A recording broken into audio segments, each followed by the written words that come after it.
ತೇಜಸ್ ಗೌಡ ಅವರೇ, ಕರ್ನಾಟಕದಲ್ಲಿ DJ setup ಹಾಕಬೇಕು ಅಂದರೆ ಲೈಸೆನ್ಸ್ ಬೇಕು, ಮೆರವಣಿಗೆ ಹಾಗೆ ಭಜನೆ ಮಾಡಬೇಕು ಅಂದರೆ ಪರ್ಮಿಷನ್ ಬೇಕು, ಕಲ್ತೂರಾಟ ಮಾಡೋಕೆ ಏನು ಬೇಕು ಅಂತ? ಕೇವಲ ಡಿಜೆ ಮತ್ತು ಬೇರೆ ಬೇರೆ ಕಾರ್ಯಕ್ರಮ, ಸಾಂಸ್ಕೃತಿಕ ಕಾರ್ಯಕ್ರಮಕ್ಕೆ ಮಾತ್ರ ಪರ್ಮಿಷನ್ ಅವಶ್ಯಕತೆ ಅಂತಲ್ಲ. ನಮ್ಮ ಹಬ್ಬ ಗಣೇಶ ಕುಣಿಸ್ಬೇಕಂದ್ರೂ ಸಹ 3-6 ಆಫೀಸ್ಗೆ ಹಳಿಬೇಕು. ಆ ಥರ ವ್ಯವಸ್ಥೆ ಇವತ್ತು ಬೆಂಗಳೂರಲ್ಲಿ, ವಿಶೇಷವಾಗಿ ಕರ್ನಾಟಕದಲ್ಲಿ ಇದೆ. ನಮ್ಮ ಹಬ್ಬ ಆಚರಣೆ ಮಾಡೋದಕ್ಕೂ ಸಹ ನಮ್ಮಲ್ಲಿ ಇಲ್ಲಿ ಸ್ವಾತಂತ್ರ್ಯ ಇಲ್ಲ.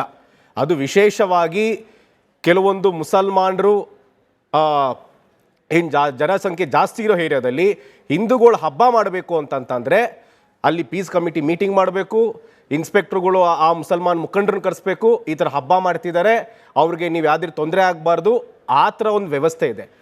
ಅಪ್ಪಿ ತಪ್ಪಿ ಹಬ್ಬ ಮಾಡಿದ್ರೂ ಸಹ ಗಣೇಶ ಹಬ್ಬ ಆಗಿರ್ಬೋದು, ಶ್ರೀರಾಮನವಮಿ ಆಗಿರ್ಬೋದು, ನೀವು ಈ ಏರಿಯಾದಲ್ಲಿ ಮೆರವಣಿಗೆ ತೊಗೊಂಡು ಹೋಗಂಗಿಲ್ಲ, ನೀವು ಈ ಬೀದಿಲಿ ಬರಂಗಿಲ್ಲ ಅಂತ ಆದೇಶಗಳು ಪಾಲನೆಗಳು ಮಾಡಬೇಕು ಅಂತ ಅಲ್ಲಿ ಯಾರು ಆಯೋಜಕರು ಇರ್ತಾರೆ ಅವ್ರ ಹತ್ರ ಸಹಿ ತಗೋತಾರೆ. ಅಂದರೆ ಭಾರತದಲ್ಲಿ ಹಿಂದೂಗಳು ಹಬ್ಬ ಮಾಡಬೇಕು ಅಂತ ಅಂದರೆ ಯಾವುದೇ ರೀತಿಯ ಸ್ವಾತಂತ್ರ್ಯ ಇಲ್ಲ. ಅದು ವಿಶೇಷವಾಗಿ ಮುಸಲ್ಮಾನರು ಅತಿ ಹೆಚ್ಚು ಸಂಖ್ಯೆಯಲ್ಲಿರುವಂಥ ಏರಿಯಾದಲ್ಲಂತೂ ಭಯದ ವಾತಾವರಣದಲ್ಲಿ ಹಬ್ಬ ಆಚರಣೆ ಮಾಡಬೇಕು. ಅದು ಹಲವಾರು ಉದಾಹರಣೆ ಕೊಡಬಹುದು. ನಾಗಮಂಗಲದಲ್ಲಿ ನಡೆದಿರುವಂಥ ಗಣೇಶ ಮೆರವಣಿಗೆ ಸಂದರ್ಭದಲ್ಲಿ ಸ್ಟೋನ್ ಪೆಲ್ಟಿಂಗ್ ವಿಚಾರ ಆಗಿರ್ಬೋದು. ಈಗ ನಿನ್ನೆ ನಮ್ಮ ಜೆ ನಗರದಲ್ಲಿ ಓಂ ಶಕ್ತಿ, ಅಂದರೆ ಈ ಮಾಸ ಧನುರ್ಮಾಸ, ಕಾರ್ತಿಕ್ ಮಾಸ ಸ್ಟಾರ್ಟ್ ಆಗಿ ಓಂ ಶಕ್ತಿ ಮತ್ತು ಅಯ್ಯಪ್ಪ ಮಾಲೆ ಹೆಚ್ಚು ಮಂದಿ ಹಾಕ್ತಾರೆ. ಆ ಓಂ ಶಕ್ತಿ ಪೂಜೆ ಮಾಡೋ ಸಂದರ್ಭದಲ್ಲಿ ಕಲ್ಲು ಎಸೆಯುವಂಥದ್ದು, ಬ್ಯಾನರ್ಗಳು ಕುಯ್ಯುವಂಥದ್ದು ನಮ್ಮ ಧಾರ್ಮಿಕ ನಂಬಿಕೆ ಮತ್ತು ನಾವು ಏನು ಆಚರಣೆ ಮಾಡ್ತೀರಿ ಅದಕ್ಕೆ ಘಾಸಿ ಆಗುತ್ತೆ. ಹೋರಾಟ ಮಾಡಕ್ಕೆ ಹೋಗ್ಬೇಕು ಅಂತಂದ್ರೂ ಪೊಲೀಸವರು ಆ ಹೋರಾಟನ ಹತ್ತಿಕ್ಕುವಂಥ ಪ್ರಯತ್ನಗಳು ಮಾಡ್ತಾರೆ. ಅದೇ ಬೇರೆ ಧರ್ಮದಲ್ಲಿ ಏನಾದರೂ ಆ ಥರ ಆಗಿತ್ತು ಅಂತಂದರೆ ಇವತ್ತು ಜೆ ನಗರ ಪೊಲೀಸ್ ಸ್ಟೇಷನ್ ಭಸ್ಮಾಗಿ ಹೋಗ್ತಿತ್ತು. ಅಲ್ಲಿ ಮುಂದೆ ಇರುವಂಥ ಯಾವ ಹೊಯ್ಸಳ ಮತ್ತು ಗಾಡಿ DCP ಗಾಡಿಗಳಿದೆ ಸುಟ್ಟು ಬೆಂಕಿ ಹಾಕ್ತಿದ್ರು. ಇವತ್ತು ಕೇವಲ ಕಾನೂನು ಹಿಂದೂಗಳ ಹಬ್ಬ ಹಿಂದೂಗಳಿಗೆ ಮಾತ್ರನೇ. ಗಣೇಶ ಕುಣಿಸ್ತೀರಿ, ಗಣೇಶ ಹಬ್ಬ ಮಾಡಬೇಕು ಅಂತಂದರೆ 9:30 10 ಗಂಟೆಗೆ ನೀವು ಕಾರ್ಯಕ್ರಮ ನಿಲ್ಲಿಸ್ಬೇಕು. ಮೊನ್ನೆ ಆದಂಥ ಮುಸಲ್ಮಾನರ ಹಬ್ಬ ಹೆಂಗೆ ಕಾವಲಿ ಅಂತ ಅಂತಾರೆ, 2 ಗಂಟೆವರೆಗೂ, ರಾತ್ರಿ 2 ಗಂಟೆವರೆಗೂ ಅವರು DJ ಹಾಕ್ಕೊಂಡು ಶಬ್ದ ಮಾಲಿನ್ಯ ಇಟ್ಕೊಂಡು ಎಲ್ಲ ಕಡೆ ಕೇವಲ ನಿಮಗೆ ಬೆಂಗಳೂರು ಮಾತ್ರ ಅಲ್ಲ, ಇಡೀ ರಾಜ್ಯಾದ್ಯಂತ ಮಾಡಿದ್ದಾರೆ. ಯಾವ ಪೊಲೀಸರು ಸಹ ಇದ್ರ ಬಗ್ಗೆ ಪ್ರಕರಣ ದಾಖಲು ಮಾಡ್ಕೊಂಡಿಲ್ಲ. ಸರಿ ಫಾರೂಕ್ ಅವರೇ, ಶಿವಮೊಗ್ಗದಲ್ಲಿ ಮಸೀದಿ ಮುಂದೆ ಹೋದ್ರು, ಹಾಗಾಗಿ ಮಸೀದಿಯಲ್ಲಿದ್ದ ಮುಸಲ್ಮಾನರ ಧಾರ್ಮಿಕ ಭಾವನೆಗಳಿಗೆ ಧಕ್ಕೆ ಆಯಿತು. ಮದ್ದೂರಿನಲ್ಲೂ ಬೇಕು ಅಂತ ಗಲಾಟೆ ಮಾಡಿದ್ರು ಮಸೀದಿ ಇರೋ ಜಾಗದಲ್ಲಿ, ಹಾಗಾಗಿ ಇಲ್ಲಿ ಜೆ ನಗರದಲ್ಲಿ ಮಸೀದಿನೂ ಇರಲಿಲ್ಲ, ಮುಸಲ್ಮಾನರ ಧಾರ್ಮಿಕ ಭಾವನೆಗೆ ಧಕ್ಕೆ ಆಗೋ ರೀತಿಯಲ್ಲಿ ಏನು ನಡೀಲೂ ಇಲ್ಲ, ಆದರೂ ಕಲ್ತೂರ್ಬೇಕು ಅನ್ಸುತ್ತೆ. ಯಾಕೆ ಅಂತ ನಮ್ಮ ಸ್ನೇಹಿತರು ಆಗಲೇ ಹೇಳ್ತಾ ಇದ್ರು, ಪೀಸ್ ಕಮಿಟಿ ಮೀಟಿಂಗ್ ಮಾಡ್ತಾರಂತ ಹೇಳ್ಬಿಟ್ಟು. ಪೀಸ್ ಕಮಿಟಿ ಮೀಟಿಂಗು ಬರೇ ಮುಸಲ್ಮಾನರು ಇರುವಂಥ ಏರಿಯಾ ಅಲ್ಲ, ಇಡೀ ನಮ್ಮ ಕರ್ನಾಟಕದಲ್ಲಿ ಎಲ್ಲೇ ಇರಲಿ, ಬೆಂಗಳೂರು ಇರಲಿ ಅಥವಾ ಯಾವುದೇ ಏರಿಯಾ ಇರಲಿ, ಮುಸಲ್ಮಾನರು ಇರಲಿ ಅಥವಾ ಹಿಂದೂ ಇರಲಿ, ಯಾರಾದರೂ ಇರಲಿ, ಪ್ರತಿಯೊಂದು ಕಡೆನೂ ಪೀಸ್ ಕಮಿಟಿ ಮೀಟಿಂಗ್ ಏನಕ್ಕೆ ಕರೆಕ್ಟ್ ಮಾಡ್ತಾರೆ ಅಂದರೆ ಯಾವುದೇ ಒಂದು ಫೆಸ್ಟಿವಲ್ಲು ಅಥವಾ ಹಿಂದೂಗಳದ್ದಾಗಿರಲಿ ಮುಸಲ್ಮಾನರದಿರಲಿ ಜೊತೆಲಿ ಸೇರಿ ಬರುವಾಗ ಅಥವಾ ಸಪ್ರೇಟ್ ಆಗಿ ಬಂದಾಗ ಒಂದು ನಿಮಿಷ ಮೇಡಮ್, ನಾನು ಹೇಳೋದೇನು ಗೊತ್ತಾ, ಅದನ್ನೇ ನಾನು ನೋಡಿ ಅವ್ರು ಮಾತಾಡುವಾಗ ತಾವೇನು ಮಾತಾಡಿಲ್ಲ. ಒಂದ್ ನಿಮಿಷ ಹೇಳ್ತೀನಿ, ಪ್ರಶ್ನೆಗೆ ನಾನು ಉತ್ತರ ಕೊಡ್ತೀನಿ, ಅಲ್ಲಿಗೆ ಬರ್ತೀನಿ. ಯಾಕಂದ್ರೆ ಮಿಸ್ಗೈಡ್ ಕೂಡ ಆಗ್ಬಾರ್ದು ಅಲ್ಲಿ. ಯಾಕಂದ್ರೆ ಬರೇ ಮುಸಲ್ಮಾನರಿಗೆ ಮಾತ್ರ ಫೆಸಿಲಿಟಿ ಸಿಗ್ತಾ ಇದೆ, ಬೇರೆ ಧರ್ಮದವ್ರಿಗೆ ಅನ್ಯ ಧರ್ಮದವ್ರಿಗೆ ಸಿಗ್ತಾ ಇಲ್ಲ ಅಂತ ಹೇಳೋದು ತಪ್ಪು. ಒಂದು ಇವಾಗ ಹೇಳ್ತಾ ಇದ್ರು ಮುಸಲ್ಮಾನರದ್ದು.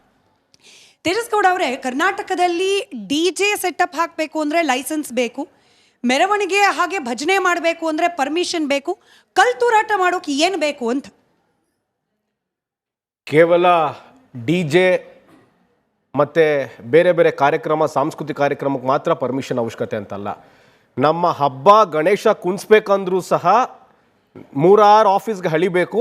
ಆ ಥರ ವ್ಯವಸ್ಥೆ ಇವತ್ತು ಬೆಂಗಳೂರಲ್ಲಿ, ವಿಶೇಷವಾಗಿ ಕರ್ನಾಟಕದಲ್ಲಿ ಇದೆ. ನಮ್ಮ ಹಬ್ಬ ಆಚರಣೆ ಮಾಡೋದಕ್ಕೂ ಸಹ ನಮ್ಮಲ್ಲಿ ಇಲ್ಲಿ ಸ್ವಾತಂತ್ರ್ಯ ಇಲ್ಲ. ಅದು ವಿಶೇಷವಾಗಿ ಕೆಲವೊಂದು ಮುಸಲ್ಮಾನರು ಏನು ಜನಸಂಖ್ಯೆ ಜಾಸ್ತಿ ಇರೋ ಏರಿಯಾದಲ್ಲಿ ಹಿಂದೂಗಳು ಹಬ್ಬ ಮಾಡಬೇಕು ಅಂತಂತಂದರೆ ಅಲ್ಲಿ ಪೀಸ್ ಕಮಿಟಿ ಮೀಟಿಂಗ್ ಮಾಡಬೇಕು, ಇನ್ಸ್ಪೆಕ್ಟ್ರುಗಳು ಆ ಮುಸಲ್ಮಾನ್ ಮುಖಂಡರನ್ನ ಕರೆಸ್ಬೇಕು. ಈ ಥರ ಹಬ್ಬ ಮಾಡ್ತಿದ್ದಾರೆ, ಅವ್ರಿಗೆ ನೀವು ಯಾವ್ದಾದ್ರು ತೊಂದರೆ ಆಗಬಾರ್ದು, ಆ ಥರ ಒಂದು ವ್ಯವಸ್ಥೆ ಇದೆ.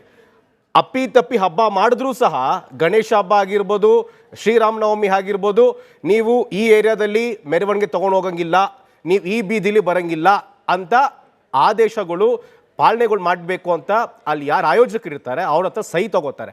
ಅಂದ್ರೆ ಭಾರತದಲ್ಲಿ ಹಿಂದೂಗಳು ಹಬ್ಬ ಮಾಡಬೇಕು ಅಂತ ಅಂದ್ರೆ ಯಾವುದೇ ರೀತಿಯ ಸ್ವಾತಂತ್ರ್ಯ ಅಲ್ಲ. ಅದು ವಿಶೇಷವಾಗಿ ಮುಸಲ್ಮಾನರು ಅತಿ ಹೆಚ್ಚು ಸಂಖ್ಯೆಯಲ್ಲಿರುವಂಥ ಏರಿಯಾದಲ್ಲಂತೂ ಭಯದ ವಾತಾವರಣದಲ್ಲಿ ಹಬ್ಬ ಆಚರಣೆ ಮಾಡಬೇಕು. ಅದು ಹಲವಾರು ಉದಾಹರಣೆ ಕೊಡಬಹುದು. ನಾಗಮಂಗಲದಲ್ಲಿ ನಡೆದಿರುವಂಥ ಗಣೇಶ ಮೆರವಣಿಗೆ ಸಂದರ್ಭದಲ್ಲಿ ಸ್ಟೋನ್ ಪೆಲ್ಟಿಂಗ್ ವಿಚಾರ ಆಗಿರ್ಬೋದು. ಈಗ ನಿನ್ನೆ ನಮ್ಮ ಜೆ ನಗರದಲ್ಲಿ ಓಂ ಶಕ್ತಿ ಅಂದರೆ ಈ ಮಾಸ ಧನುರ್ಮಾಸ ಕಾರ್ತಿಕ್ ಮಾಸ ಸ್ಟಾರ್ಟ್ ಆಗಿ ಓಂ ಶಕ್ತಿ ಮತ್ತು ಅಯ್ಯಪ್ಪ ಮಾಲೆ ಹೆಚ್ಚು ಮಂದಿ ಹಾಕ್ತಾರೆ. ಆ ಓಂ ಶಕ್ತಿ ಪೂಜೆ ಮಾಡೋ ಸಂದರ್ಭದಲ್ಲಿ ಕಲ್ಲು ಎಸೆಯುವಂಥದ್ದು, ಬ್ಯಾನರ್ಗಳು ಕುಯ್ಯುವಂಥದ್ದು ನಮ್ಮ ಧಾರ್ಮಿಕ ನಂಬಿಕೆ ಮತ್ತೆ ನಾವು ಏನು ಆಚರಣೆ ಮಾಡ್ತೀರಿ ಅದಕ್ಕೆ ಘಾಸಿ ಆಗುತ್ತೆ. ಹೋರಾಟ ಮಾಡಕ್ಕೆ ಹೋಗ್ಬೇಕು ಅಂತಂದ್ರೂ ಪೊಲೀಸವರು ಆ ಹೋರಾಟನ ಹತ್ತಿಕ್ಕುವಂಥ ಪ್ರಯತ್ನಗಳು ಮಾಡ್ತಾರೆ. ಅದೇ ಬೇರೆ ಧರ್ಮದಲ್ಲಿ ಏನಾದರೂ ಹತ್ರ ಆಗಿತ್ತು ಅಂತಂದ್ರೆ ಇವತ್ತು ಜೆ ನಗರ ಪೊಲೀಸ್ ಸ್ಟೇಷನ್ ಭಸ್ಮಾಗೋಗ್ತಿತ್ತು. ಅಲ್ಲಿ ಮುಂದೆ ಇರುವಂಥ ಯಾವ ಹೊಯ್ಸಳ ಮತ್ತೆ ಗಾಡಿ DCP ಗಾಡಿಗಳಿದೆ ಸುಟ್ಟು ಬೆಂಕಿ ಹಾಕ್ತಿದ್ರು. ಇವತ್ತು ಕೇವಲ ಕಾನೂನು ಹಿಂದೂಗಳ ಹಬ್ಬ ಹಿಂದೂಗಳಿಗೆ ಮಾತ್ರನೇ. ಗಣೇಶ ಕುಣಿಸ್ತೀರಿ, ಗಣೇಶ ಹಬ್ಬ ಮಾಡಬೇಕು ಅಂತಂದ್ರೆ 9:30 10 ಗಂಟೆಗೆ ನೀವು ಕಾರ್ಯಕ್ರಮ ನಿಲ್ಲಿಸ್ಬೇಕು. ಮೊನ್ನೆ ಆದಂಥ ಮುಸಲ್ಮಾನರ ಹಬ್ಬ ಹೆಂಗೆ ಕಾವಲಿ ಅಂತ ಅಂತಾರೆ, 2 ಗಂಟೆವರೆಗೂ ರಾತ್ರಿ 2 ಗಂಟೆವರೆಗೂ ಅವರು DJ ಹಾಕೊಂಡು ಶಬ್ದ ಮಾಲಿನ್ಯ ಇಟ್ಕೊಂಡು ಎಲ್ಲ ಕಡೆ ಕೇವಲ ನಿಮಗೆ ಬೆಂಗಳೂರು ಮಾತ್ರ ಅಲ್ಲ ಇಡೀ ರಾಜ್ಯಾದ್ಯಂತ ಮಾಡಿದ್ದಾರೆ. ಯಾವ ಪೊಲೀಸರು ಸಹ ಇದ್ರ ಬಗ್ಗೆ ಪ್ರಕರಣ ದಾಖಲು ಮಾಡ್ಕೊಂಡಿಲ್ಲ. ಸರಿ ಫಾರೂಕ್ ಅವರೇ, ಶಿವಮೊಗ್ಗದಲ್ಲಿ ಮಸೀದಿ ಮುಂದೆ ಹೋದ್ರು, ಹಾಗಾಗಿ ಮಸೀದಿಯಲ್ಲಿದ್ದ ಮುಸಲ್ಮಾನರ ಧಾರ್ಮಿಕ ಭಾವನೆಗಳಿಗೆ ಧಕ್ಕೆ ಆಯಿತು. ಮದ್ದೂರ್ನಲ್ಲೂ ಬೇಕು ಅಂತ ಗಲಾಟೆ ಮಾಡಿದ್ರು ಮಸೀದಿ ಇರೋ ಜಾಗದಲ್ಲಿ, ಹಾಗಾಗಿ ಇಲ್ಲಿ ಜೆ ನಗರದಲ್ಲಿ ಮಸೀದಿನೂ ಇರಲಿಲ್ಲ, ಮುಸಲ್ಮಾನರ ಧಾರ್ಮಿಕ ಭಾವನೆಗೆ ಧಕ್ಕೆ ಆಗೋ ರೀತಿಯಲ್ಲಿ ಏನು ನಡೀಲೂ ಇಲ್ಲ, ಆದರೂ ಕಲ್ ತೂರ್ಬೇಕು ಅನ್ಸುತ್ತೆ. ಯಾಕೆ ಅಂತ ನಮ್ಮ ಸ್ನೇಹಿತರು ಆಗಲೇ ಹೇಳ್ತಾ ಇದ್ರು ಪೀಸ್ ಕಮಿಟಿ ಮೀಟಿಂಗ್ ಮಾಡ್ತಾರಂತ ಹೇಳ್ಬಿಟ್ಟು. ಪೀಸ್ ಕಮಿಟಿ ಮೀಟಿಂಗು ಬರೇ ಮುಸಲ್ಮಾನರು ಇರುವಂಥ ಏರಿಯಾ ಅಲ್ಲ, ಇಡೀ ನಮ್ಮ ಕರ್ನಾಟಕದಲ್ಲಿ ಎಲ್ಲೇ ಇರಲಿ, ಬೆಂಗಳೂರು ಇರಲಿ ಅಥವಾ ಯಾವುದೇ ಏರಿಯಾ ಇರಲಿ, ಮುಸಲ್ಮಾನರು ಇರಲಿ ಅಥವಾ ಹಿಂದೂ ಇರಲಿ, ಯಾರಾದರೂ ಇರಲಿ, ಪ್ರತಿಯೊಂದು ಕಡೆನೂ ಪೀಸ್ ಕಮಿಟಿ ಮೀಟಿಂಗ್ ಏನಕ್ಕೆ ಕರೆಕ್ಟ್ ಮಾಡ್ತಾರೆ ಅಂದರೆ ಯಾವುದೇ ಒಂದು ಫೆಸ್ಟಿವಲ್ಲು ಅಥವಾ ಹಿಂದೂಗಳದ್ದಾಗಿರಲಿ ಮುಸಲ್ಮಾನರದಿರಲಿ ಜೊತೆಲಿ ಸೇರ್ ಬರುವಾಗ ಅಥವಾ ಸಪರೇಟ್ ಆಗಿ ಬಂದಾಗ ಒಂದು ನಿಮಿಷ